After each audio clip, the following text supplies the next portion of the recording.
Γεια σας παιδιά, τι κάνετε? Σήμερα θα μιλήσουμε για την Παγκόσμια ημέρα παιδικού βιβλίου.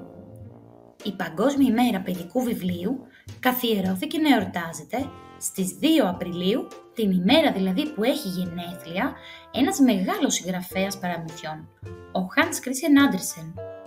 Από τα πιο γνωστά του βιβλία είναι η Μικρή Γοργόνα, τα καινούρια ρούχα του Αυτοκράτορα, η Βασίλισσα του Χιονιού, η Βασιλοπούλα και το Ρεβίθι, η Τοσοδούλα, το Ασχημόπαπο, το Κοριτσάκι με τα Σπίρτα, το Μολυβένιο Στρατοτάκι.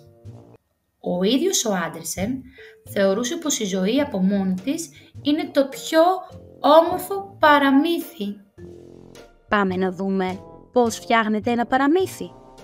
Ένα παραμύθι για να δημιουργηθεί χρειάζεται έναν συγγραφέα να γράψει την ιστορία.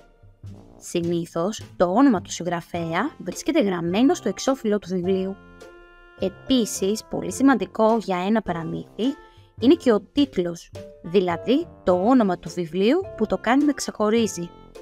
Ο τίτλος βρίσκεται με μεγάλα γράμματα στο μπροστινό εξώφυλλο του παραμυθιού.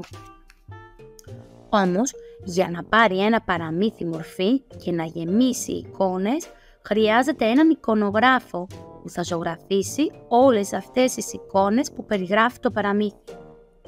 Ύστερα, χρειάζεται ένας εκδοτικός οίκος για να αναλάβει να τυπώσει τις σελίδες του βιβλίου και να του δώσει τη μορφή που ξέρουμε.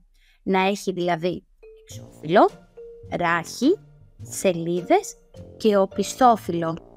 Όταν το βιβλίο τυπωθεί, είναι έτοιμο να ταξιδέψει στα βιβλιοπωλεία ώστε να το αγοράσουμε και να το διαβάσουμε. Ωστόσο, τα βιβλία μπορείς να τα βρεις και στις δανειστικές βιβλιοθήκες, όπου τα δανείζεσαι και τα επιστρέφεις όταν τα διαβάσεις. Πλέον, τα βιβλία μπορείς να τα δεις σε μορφή βίντεο, μπορείς να τα ακούσεις από αφηγήσεις ή και να τα διαβάσεις σε ηλεκτρονική μορφή στο διαδίκτυο.